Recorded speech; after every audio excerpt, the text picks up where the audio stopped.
Welcome to Puck Academy, a show about how hockey players grow on and off the ice. I'm Jason Jacobs, the host, and each week I talk with players, coaches, and experts shaping the future of player development. Today's guest is Sean Hogan, Executive Director of College Hockey Inc. College Hockey Inc. is a nonprofit whose mission is promoting and growing college hockey, men's and women's, and helping guide players, families, and coaches through collegiate hockey pathways. The organization started back around 2010, and at the time, this was a period where many of the top players in the game were starting to bypass the NCAA and going to the Canadian Major Juniors, which of course at the time meant that they lost their eligibility to play college hockey. So the NHL funded this nonprofit whose mission initially was to keep more players on the college hockey pathway. Today, their mission has evolved where they're trying to put college hockey at the center of the development universe on the path to the NHL. And part of that is as a free education resource. Part of that is doing events. And part of that is around doing feasibility studies, working with college programs who do not have hockey, who aspire to have hockey, to assess the feasibility of putting a Division I hockey program in place. We cover a lot in this episode, including the charter of College Hockey Inc., the strategic priorities for the organization, and then tactically how they work to achieve those priorities over the next 12 to 18 months. We talk about the development pathways in hockey and how they've been changing and how they will change, what's going well, what's not going so well, and where all of this is heading. And we also have a fascinating discussion about the trickle-down effects, how some of the rule changes have manifested in college hockey, what the implications are for youth players coming up in the game, for prep school, for juniors, and for the pros. And we also talk directionally about Sean's vision for where the game should be heading in the future. This is a great one, and I hope you enjoy it. Sean, welcome to the show.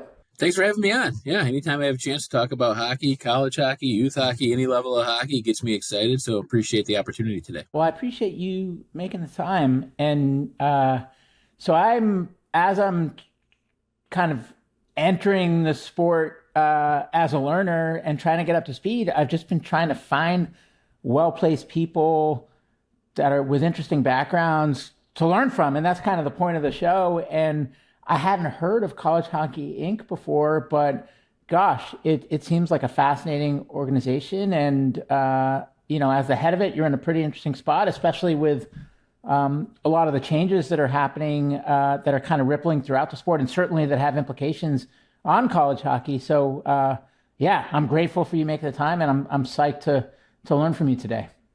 Well, I appreciate it. Excited to talk about it. Well, for starters, we could use the whole episode going through your background and journey in the sport. And to be honest, I listened to some of that already, and listeners haven't. But I want to kind of jump to the good stuff. Maybe we can just start with an overview of what College Hockey Inc. does, because I bet a lot of people like me in the hockey world don't know. Yeah. So we do a variety of things at College Hockey Inc. It's probably in the last year we've grown to do even more than we were doing before. But one of the things that we do, and part of the mission is to grow college hockey. So we partner with NCAA Division I athletic departments and now Division III athletic departments, and even at the ACHA level.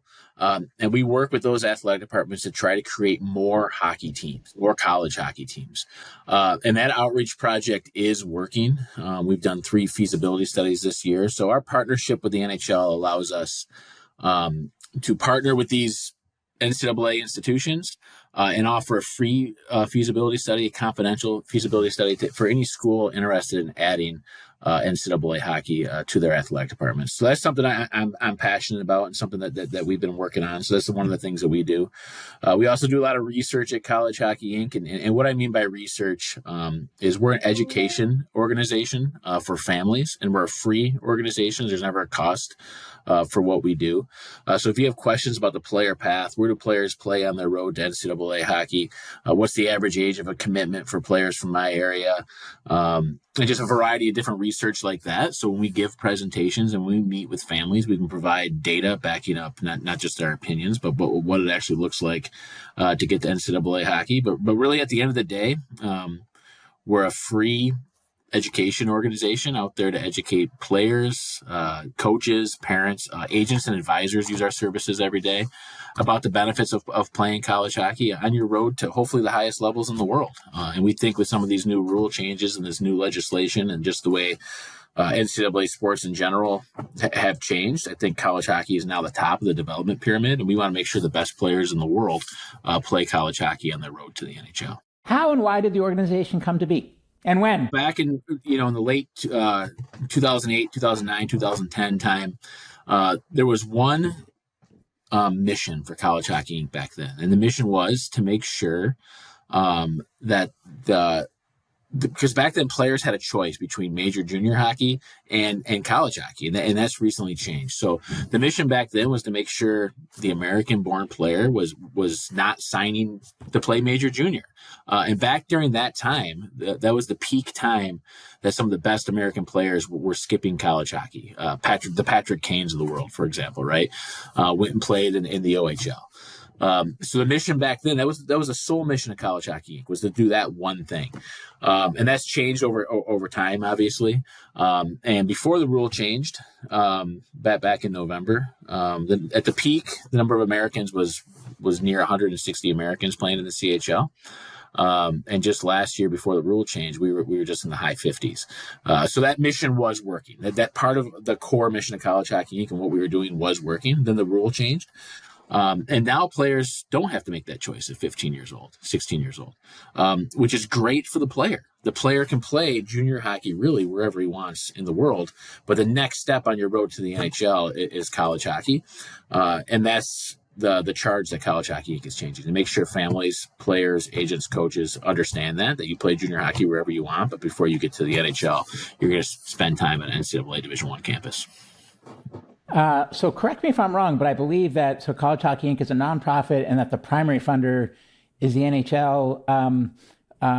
One, just verify that those are both right. But then two, why does the NHL care if a hockey player flows through the NCAA on their journey versus, as long as they make it to the NHL and they're good, what difference does it make what path they take to the NHL? We are a nonprofit organization, which is why we keep our services free, and we're primarily funded directly from the NHL.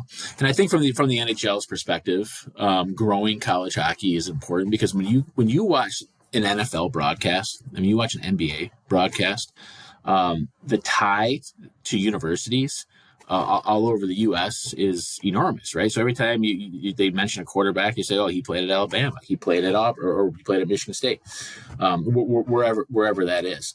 In an NHL broadcast, the more that we can tie college hockey or a player to a university or college hockey, I think benefits the NHL. That's a new fan base. That's more eyes, more connections to NHL hockey. And the more that we can grow it, the more my organization can create teams out west. Maybe one day we'll have SEC hockey, or remember the old Pac-12, UCLA, USC. That's the primary goal. And the more that we can attach the NHL and those athletes to institutions like that, the better it is for the game. So you do a variety of different activities. I mean, there's the the feasibility studies. There's the the engaging with the community and answering questions for free, like you said. There's the events that you put on. If you forget about the tactics for a minute, just from a success standpoint, what do you track? How do you know if you're doing well as an organization? One of the things that we measure is the number of players in the NHL that played college hockey. And it's been 33% of the NHL for the last half a decade, I would say. So about 1 in 3 players in the NHL have played college hockey. If you went back 20 years ago, that number was like 8 or 9% of the NHL played college hockey. And if you go back far enough, late 60s, early 70s, there was only one former college hockey player in the NHL, and that was Red Berenson. And for the audience, of my age, we know who Red Berenson was, but Red Berenson went on to coach University of Michigan, was a Hall of Fame player. But when he was in the NHL, he was the only college hockey player in the NHL at the time. So it's gone from one player in the NHL to 1 in 3 players in the NHL played college hockey. And these new rule changes with the new legislation and pre-enrollment, the CHL player is eligible. I expect that number. I would not be surprised if over half of the NHL is former college hockey players here in the very near future.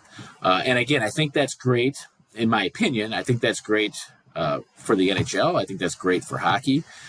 College sports has huge, enormous fan bases that are ultra passionate about the universities that they went to. And if we can create more teams and create more opportunities, I think that's more of a connection for what I think is the greatest game in the world to new fan bases all over the U.S. and all over North America. When you think about more people coming out the other side of college and entering the NHL, there's two ways to look at it. One is just grow the funnel of college hockey players, because if you keep the percentage flat, but you increase the pure numbers, right? Then the number of players that make it will increase, even if the percentage stays the same. But then the other side is increasing the quality. Which one of those are you focused on, or is it both? And just how do you think about that tension between growing the pie and diluting the quality? Well, I don't think we're in any danger of diluting the quality of college hockey right now. The pool is bigger than it's ever been, and it's going to be increasingly difficult to play NCAA Division I hockey because the best players in the world are now eligible to play college hockey from all over. So diluting the product is we could double the size of college hockey on the men's side, and not, in my opinion, not dilute the product. So for me, I do think it's important that we create more quantity. I guess the supply and demand side, right? Like, so we want to create more on the supply side. We need more college hockey teams because we have so many more players available. To play hockey at the NCAA level. So we need more opportunities, and more teams creates obviously more roster spots, but it creates more coaching opportunities. It creates more athletic department opportunities.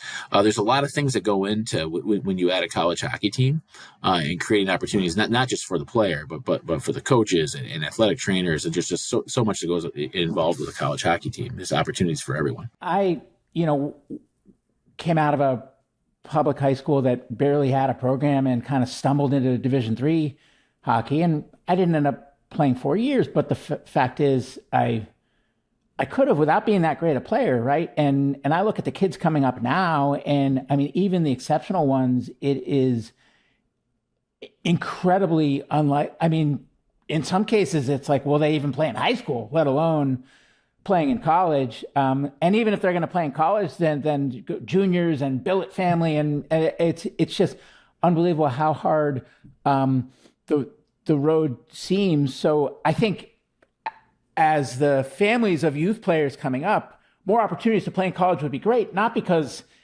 we think our kids are going to make a living in the sport or something, but just because it's a great life experience and brings valuable lessons, like the same reason why the kids are playing sports in the first place. What are the biggest barriers to getting more teams and maybe making that pathway less daunting? I'll back up a little bit. I think one of the things that we need to do in hockey, and this is everybody, this is USA Hockey, this is agents and advisors, coaches, families, players, we need to celebrate more the opportunity of playing NCAA Division III and playing ACHA hockey, because the pool is so much bigger for players, and playing NCAA Division I, like you said, the funnel is big here, but the top of the pyramid for Division I is pretty narrow right now. So we need to celebrate the fact that playing Division III is a big deal.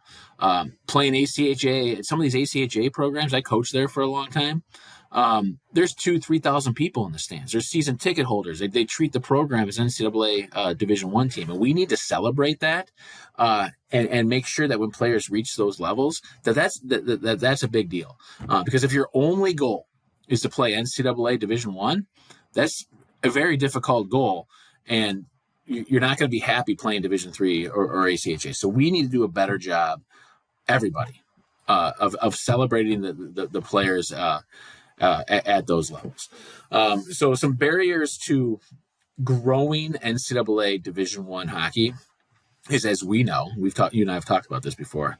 Hockey is an expensive sport. The facility is not just adding like a lacrosse team on a field, right? You need to have a facility. But fortunately, there are many institutions out there that have acceptable facilities nearby. We just had a feasibility study this past week on the East Coast. The school will remain nameless because it needs to be confidential. But they had a facility close by that was suitable. One of the biggest hurdles is facility and just the cost of our sport. And those are things that I think as a whole, if we can get more communities to build more ice rinks. I use Minnesota as an example. In the state of Minnesota, they view an ice rink the way that I live in Michigan, the way that I view a basketball court at a park, right? I don't look at that basketball court in a park and I try to, figure out how I can monetize it. I look at it, hey, that's a service to the public. And that's been ingrained in the people of Minnesota. They view an ice rink as a service to the public. And if we can somehow get that mentality throughout the country where municipalities and counties are building ice sheets, that'll vastly grow the game. Do you find that it's more convincing colleges and universities that they should consider fielding a team? Or is it more, hey, we want to, but we don't know how, or we need help, or we don't know what the barriers are, we need education? Good question. I don't think we're in the business of convincing a school to add varsity hockey. Every phone call I make, like if I see something online, I said, "Oh, the city's building a facility and it's nearby a university." I'll call that athletic director. So every call is kind of a warm call. But this is my opinion. Right. When it comes to growing NCAA Division I hockey, I think our niche right now is the Division I school or the Division II school that doesn't have major college football, because the cost to run college football right now is exponentially growing. But every dollar that you put into football seems to have a return. But what makes our game great, college hockey, what makes college hockey great, in my opinion, is the big brands and the blue bloods don't always win our national championship. Quinnipiac has won a national championship. Denver wins national championships. So many of these schools, it's just unlikely that those schools will win a basketball national championship, right? At the NCAA Division I level. But they can beat the blue bloods in hockey, and it can give you a national imprint and something the university can be proud of, because you're going to have big brands on your campus. You're going to compete with the biggest brands. Lindenwood in their very first year, Lindenwood University was able to beat the University of Wisconsin. There's probably not another sport out there, especially football and basketball, that Lindenwood was going to be able to compete at that level. And that makes our sport great. And it's a really intriguing idea for athletic directors to see that and say, hey, these are the names you can have on your schedule and you can compete with those guys almost immediately. So it makes our sport great.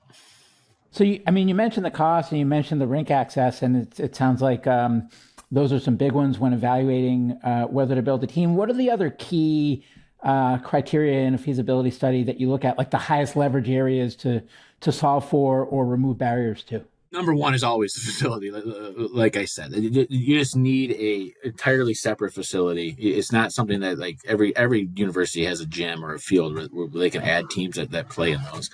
But the number one is the facility. And then you need to have just alignment throughout your institution. So when we do a feasibility study, we'll get approached by people that are just interested, that have a connection to the school. We need to have throughout the hierarchy, everybody needs to be on the same page. The president of the university, the AD, the associate AD, university advancement, everybody needs to be on the same page working towards this goal to make sure it's done at the highest level. And I would think that a part of your job is forming an opinion on where things should go and then fighting against the currents to help steer it on a better path. But then part of it is also probably figuring out which way the currents are naturally going and then, trying to ride with the current since it's easier that way to get anything done. How do you balance those two things? How much of it is trying to steer it in the direction it should go regardless of where the current is, and how much of it is riding the current. And the follow-up's going to then be, what are the things that you're trying to steer and what are the things that you're trying to, what are the currents that you're trying to ride? Yeah. So that's twofold, right? So when I just have my college hockey hat on and I'm just thinking about college hockey, and just college sports in general, there's a lot of headwinds that college sports is facing. The house settlement, third-party NIL, revenue sharing, media rights throughout college hockey, but that's for all sports. So the Olympic sports, basically, if you're a big-time athletic director at a Power Four conference, you kind of have your football programs and your basketball programs, and then you have your Olympic sports. So our role, part of the things that College Hockey Inc. is taking on, is to elevate the profile of college hockey. How do we have college hockey a game of the week on TV, maybe every single week, to make sure that the profile of college hockey is elevated to the highest possible level, that we have a lot of eyeballs on our game. There's a variety of different ways to do that, but there's also headwinds in our player funnel, right? It feels like, and I don't have the data to back this up, but it feels like that hockey in general, in many places, the barriers for entry are just enormous. So if you're a mom or dad, I feel like part of our job at College Hockey Inc. is to make sure that little kids pick up a hockey stick and want to participate in hockey, and not always pick up a football, baseball, or basketball and have that be their number one sport. So there's headwinds at the highest level for college sports, but we're also facing headwinds we need to remove barriers of entry and make hockey more accessible, more affordable, and more appealing to families, because right now, hockey is not appealing to families in many places. Where I live in Michigan, the commitment for like a 7 or 8 year old, because my son is 7 years old, it is a big financial commitment. And then as soon as he gets any good, the expectation is that we play on some AAA team and we travel all over the U.S. to play against other really good 10-year-olds. What are we talking about? Like, that's not appealing to families at all, except for the ones that are like, one can afford it, or maybe their dads played hockey or their moms played hockey. So we need new players wanting to do that. So we're facing all sorts of headwinds.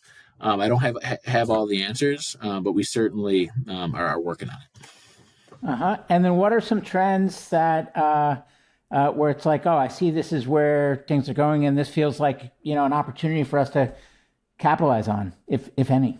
I do think that now that one of the big trends we're seeing, at least in year one, right? We just have been over a year of this new eligibility pool.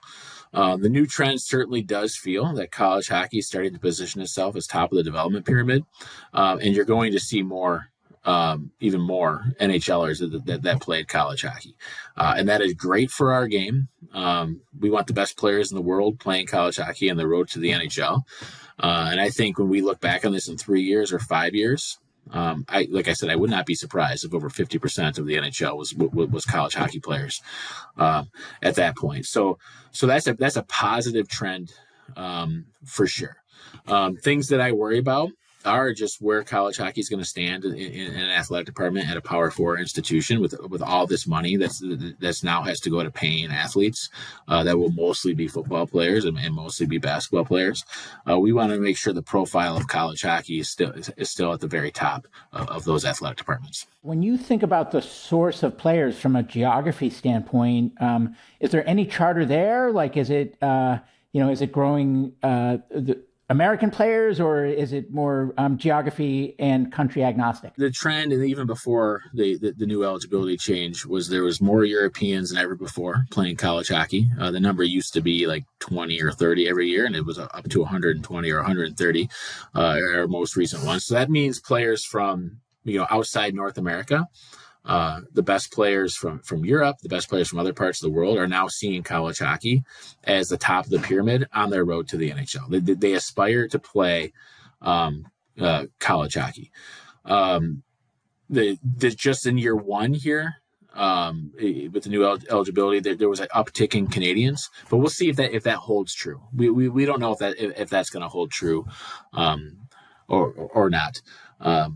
But roughly like I said, there's 120 or so Europeans.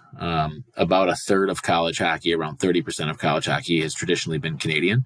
The rest has been made up of the best American hockey players. What do you think the trickle-down effect is from the CHL rule change in terms of the other juniors leagues that, if I understand right, were already feeders to college hockey and that you didn't lose your eligibility for?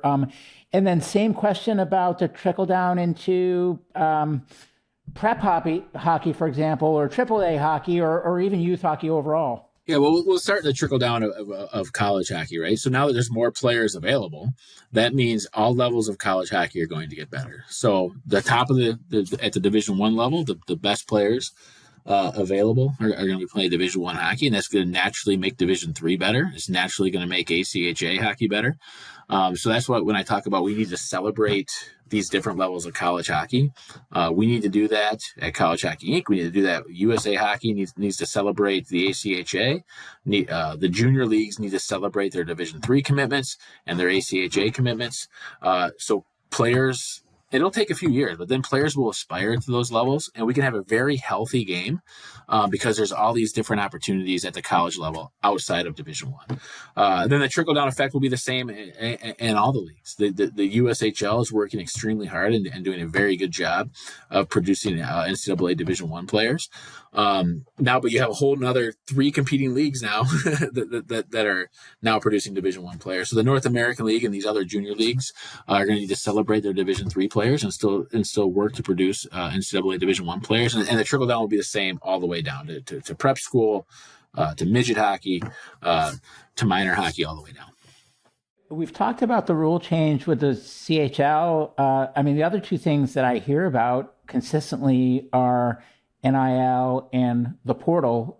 How much are those on your radar? And to the extent they're on there a lot, what do you think about them? Well, we do substantial work in third-party NIL, dealing with advisors and just trying to understand that process for families. The transfer portal, again, and this is my opinion, you don't want to have an environment where, can you imagine if the NHL or the NHL operated with no salary cap and players could leave whenever they wanted? It's not really what you want, but it is good for a player to have options, right? So if he goes to a school and he's sold a bill of goods and he doesn't like the academics or he doesn't like the hockey situation, that player should have an opportunity to choose where he wants to go to school. That makes sense to me. So the transfer portal is an opportunity for players to explore just their different opportunities. Third-party NIL, our side of it is to educate families on that process and what that looks like. It is out there in the hockey world for sure. It is not at the level of the highest levels of college football and the highest levels of college basketball. In speaking to coaches, it does feel like hockey players, and many other sports too, but hockey players aren't making their school decision based solely on third-party NIL. The money is not that significant, but it is an opportunity for players now, right? So now not only do you have an NCAA Division I scholarship, right? You have your athletic aid. They're paying for your room and board. They're paying for your education. Now you have an opportunity to, maybe, depends on the school that you're at, to get a little bit of spending money through rev share.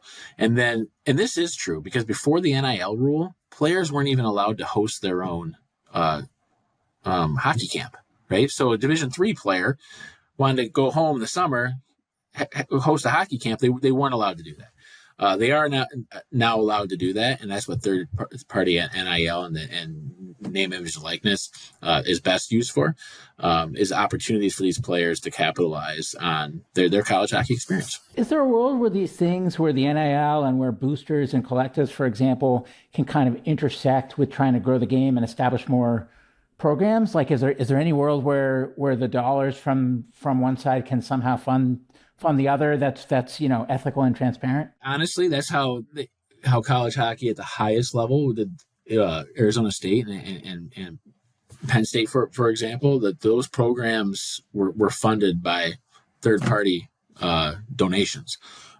So when a university wants to add a sport, that's typically is what happens. Is a donor who's an alumni of the school, has great pride for his university and is passionate about college hockey. They'll pay for that investment at many schools. So that's, I guess I've never really thought about it that way. I guess that is kind of third party NIL. It really is. But raising money at schools through financial donations and through big money donors seems like it's been part of universities since the dawn of time. So, but I guess that is third party NIL. It's a good point. Is that a lever that you guys seek to cultivate on behalf of the schools, or and if not, could you or should you? So we're not out there actively cultivating donor relations, but by any means. But I have had conversations with people that have the capacity to give to their universities, and actually, I guess I'll send a teaser. I had a conversation with somebody who has that capacity at a very large school that is interested in college hockey at that university. So I talked to somebody just last week about that. So that happens, but I'm not out there actively seeking alumni donations. You talked about the lack of accessibility of the game and how if your kid's any good, they expect you to play AAA in Michigan and travel all over the country to play other, competitive 10-year-olds, and how off the rails that is. I get that the ice time's expensive and that the equipment's expensive. And so, the facility, it's not just like a basketball court. That all makes sense. But in terms of that travel and that crazy life where, I hear about these AAA kids in non-major markets where they need to homeschool because they travel so much that they couldn't, their attendance wouldn't be good enough for regular school. Is that specific to hockey, or is that a trend across youth sports? And to the extent it's specific to hockey, why is hockey this way? Yeah. Well, I can't speak for other sports. I can say it feels like it's a trend in like when you just see other sports, baseball, for example, and kids soccer. It seems like they're kind of trending that way. It certainly doesn't have to be. Our number one watch sport in the U.S., and I would argue the most popular sport in the U.S., football, doesn't have any of that. We don't take the best high school football players, put them all on one team in the state of Michigan, and have them travel all over the U.S. to play against other AAA football teams. They all aspire to play for their high school.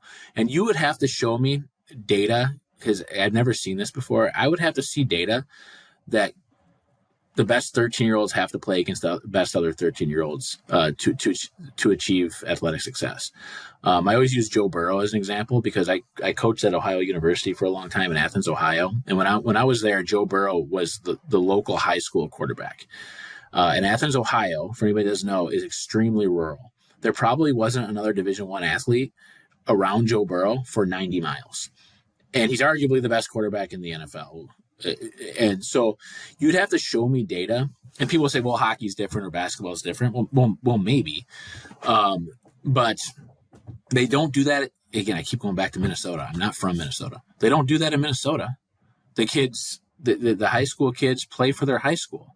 They don't put all the best high school players on 7 different teams and all compete against each other. There's 180 some Minnesota high school teams. That means there's 180 captains. There's 180 first power plays. There's 180 Division I starting goalies, and all those players think they're going to play NCAA Division I, and they keep playing, and they keep having that dream. In other states, we cut off the funnel at like 10 years old and put them on. In Michigan, we have 7 AAA teams, and the best we all put them on one team, and people will argue that's too many AAA teams. What are we doing? You know what I mean? Everybody needs to be competing against everybody to keep developing all the way up the ladder. And that's one of my biggest frustrations in hockey is we have this idea that we have to cut off the funnel at 10, 11, and 12, put them all on a few teams. And then those kids get all the opportunities, right? They stay on those teams typically almost all the way through, many of them. And that's not quite the development model that you want. I feel like I kind of have a front row seat to this. And it's interesting because on the one hand, it's like, oh, like Minnesota model, like you play for your school and then, develop the same kids all the way through. And so, I know there's people like, there's a guy scheduled to come on the show who played Division I hockey and then in the pros, and like he's got an 8 and a 10-year-old and his kids are only playing town. He will not let him play club here in the Boston area, right? So there's people that are, well-placed hockey people that are kind of consciously opting out. But to your point, the tricky thing is that the top teams are the feeder to prep, and then certain prep schools are a feeder to the right junior leagues, and then the right junior leagues are the feeder to the D1 programs. And so it as much as you can say, well, the system doesn't need to be this way, it's like that is the way the system is. So then you kind of feel like you need to chase it because if you don't, like, that's where the opportunities go, even if the opportunities shouldn't be going that way. So how do you break that cycle? Well, that's the hard part, right? I will say this. If it continues this way in many places, I think hockey's numbers dwindle. I think that we have less players playing, which means we'll have less elite players, and that'll be an issue. But it feels like, again, this is anecdotal. I don't have the evidence of this.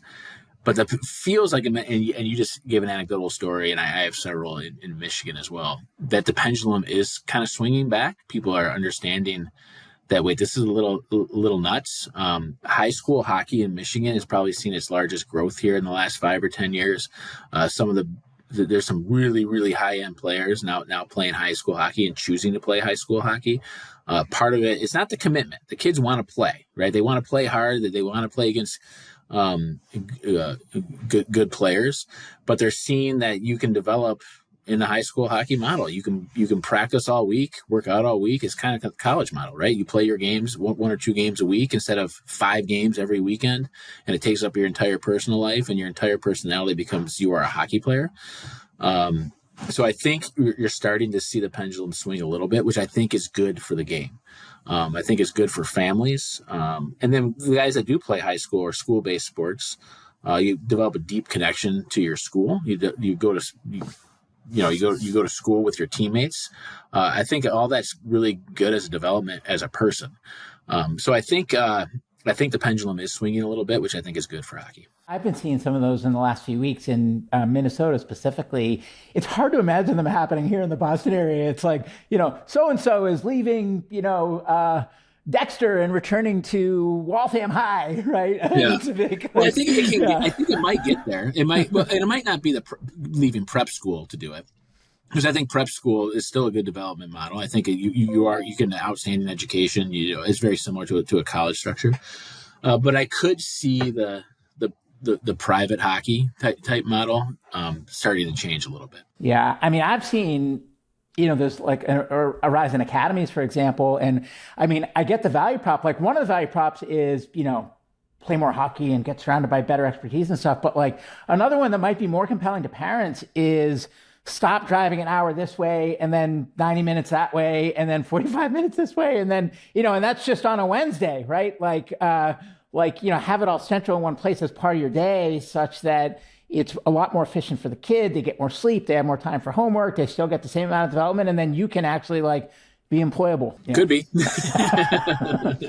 Yeah. But then the downside is but then you're shipping your kid off to an academy. And in some cases, the school's at the rink and the school's just Zoom school. Right. And so it's yeah, well, I think there's a difference between prep school, true prep school model that's prevalent on the East Coast, and then the actual academy, the schools in the rink. I think those are two very, very different things. And we could go deeper into that if you like, but those are two different models, in my opinion. Well, one question I have is, it seems like increasingly the top prep school hockey players aren't finishing prep school. They're taking off for juniors before, I know several schools locally, some of the best players didn't return for their senior years. Why do you think that's happening? And what do you think about that trend? Specifically to prep school or high school hockey, our stats show that, the average commitment age for an NCAA Division I player, it's actually now getting older with the new group of players that are there. It's over 19 years old. So leaving your high school team or leaving where you're from to rush to junior hockey at 16 or 17. There's no evidence showing that. Really, all it shows is you're playing an extra year of junior hockey. You can get, if you're going to play more at the high school level, you're going to play more at the prep school level. You're going to be a captain. You're going to be on the, first power play. There's probably much more evidence to show that you should stay and do that for a year. I call it marinating at a certain level. Be great at the level you're at before you try to climb to the next level. Some of the best advice I was ever given, it was given to me as a coach, actually, but I think it's true across the board, is I worked for Jeff Blashill at Western Michigan University. He went on to be the head coach of the Red Wings. Now he's the head coach of the Blackhawks. But the players there were just like the players at the high school level. They would come in the coach's office and say, "Coach, what do I need to do to get to the NHL?" Everybody's kind of always in a rush to do the next thing, get to the next level, get to the next level. And he would say, "Hold on, man. You can't focus on your next job until you do a great job where you're at. So let's focus on where we're at. Let's do a great job here. And if you do that, you'll earn an opportunity at the next level if you're great here. But guess what? When you get to the next level, the same thing holds true. You have to do a great job when you get there too." So that's the most important thing. I think everybody's, I hear stories all the time about teams here in Michigan in October, November. The parents and the players are already talking about where they're going to play next year, what they're going to do next year. Like, whoa. Let's focus on where we're at. Let's be great here, and then the opportunities will arise. Same question about the kids taking off early from college. The ones that get drafted, and then the week after the season ends, they're lacing them up for an NHL game. That's a little bit different in the sense that now you're going to the highest level in the world for significant sums of cash. So it's a little bit different. But the same thing holds true. The players are evident again. Our data shows most players in the NHL that played college hockey played at least 3 or 4 years of college hockey, and the ones that have opportunities at the NHL have earned awards at the college level. It's increasingly difficult to play in the NHL as a teenager. There's a handful of guys every year. Like you see the Macklin Celebrinis and you see the Connor Bedards, and people think that's normal. That's not normal. There's a handful of guys in the NHL every year that can play as teenagers. Most guys don't get there, or the average rookie age is over 23. So they usually don't get there till they're 23 or 24. And in fact, just a couple of years ago, there was 2 guys that made NHL debuts at 28. So it's just really understanding what the development model looks like, and marinating at a level, be great at that level, earn an opportunity at the next level, but then it starts all over. You got to do the same thing again. You got to be great at that next level to earn opportunities. Yeah, it's confusing for me as a BU season ticket holder because you keep seeing these young kids come in and then it's like a revolving door straight into the NHL. Yeah, and so you come to think it's normal, and it's like, well, that's just their model. It's not like that. That's an anomaly relative one to and the done in college hockey. Like you heard that term before, one and done. It's a basketball term. Come to college for 1 year and then go to the next level. It really is rare, and people think that's the norm. That's just not the norm. It's just the average rookie age in the NHL, like I said, is close to 23 years old. So the college model fits perfectly into that. Go to, play junior hockey until 18, 19, or 20, play 3 or 4 years of college hockey, bringing you right to that average NHL rookie age. You can earn that opportunity. So bringing it back around to College Hockey Inc. I mean, we talked about the mission of the organization to make college hockey the pinnacle of the development path to the NHL. Tactically, if you look over the next 12 or 18 months, strategically, what are the key strategic priorities? And then how will that manifest tactically in terms of the types of initiative you guys will be putting weight into as an organization? Yeah, well, one, we're out there working hard trying to create more NCAA Division I teams. So that's important to us. We want to create more college hockey opportunities, meet many universities as we can, get feasibility studies started, and get some teams in the pipeline. And again, these things don't happen overnight. We're working with a team that we did a feasibility study for 8 years ago. So, but you need to have them in the pipeline in order to create more teams. There's several initiatives on the women's side. We didn't talk much about women's hockey, but we have Sadie Lundquist, our deputy director, oversees our women's hockey. We're building partnerships with the PWHL. That's a new world now. There's opportunities at the highest level now for women. How do we strengthen our partnership in college with the PWHL? And then College Hockey Inc. is working hard on the future of college hockey. Well, what is this going to look like in the future in terms of how can we raise the profile of college hockey, keep our sport sustainable, keep our sport viable for college athletic departments, and how do we raise the profile of college hockey? But then also we're doing everything that we've always worked on, right? We're making sure we're marketing college hockey as the top of the development pyramid. We're out there educating families. We're out there educating coaches, players, parents, agents, and advisors. Like I said, use our services all the time. But finally, one thing I am excited about, and it's the first time ever college hockey players will participate in the Spangler Cup over Christmas. It's in Davos, Switzerland. Picked a team of NCAA Division I players to participate in the Spangler Cup. That's been about a year and a half. Well, it's been probably 10 years in the process of making this happen, but it's been a real hard work for the last year and a half to get this team off the ground. And we'll have that team over in Europe over Christmas, and excited about that. Are you going to coach? No, I'm not coach. I'm the assistant general manager, which is a fancy title for figure out insurance and logistics. Yeah. Well, Sean, this has been an awesome discussion. Speak to the audience for a sec. Is there anyone out there that you want to hear from, or any parting words for listeners? No, I just think if you're a young hockey player and you're a family going through this process, know that College Hockey Inc. is a free resource for you. If you have questions about college hockey, feel free to reach out to us. It is a great game. It teaches players resilience, tenacity, grit. I think hockey is the greatest game in the world, but we need to do everything that we can to make this game more accessible for everybody, not just the ones that can afford it. And I think we all need to work on that. And I would just say, I don't just think hockey is the greatest game. I think college hockey is the greatest game. I love college hockey. I'm a huge college sports guy in general. Like I spend my nights, and I'm lucky my wife works in college athletics. We spend our nights watching random college football, basketball, and hockey games all the time. So, yeah. Yeah. Well, thanks again, Sean, for coming on the show. Thanks for all the work that you and that College Hockey Inc. are doing to grow this great game. And best of luck to you and to the team. All right. Thanks, Jason. Appreciate it. Thanks for listening to Puck Academy. If you enjoyed this episode, follow or subscribe wherever you get your podcasts and share it with someone serious about their game. See you next week.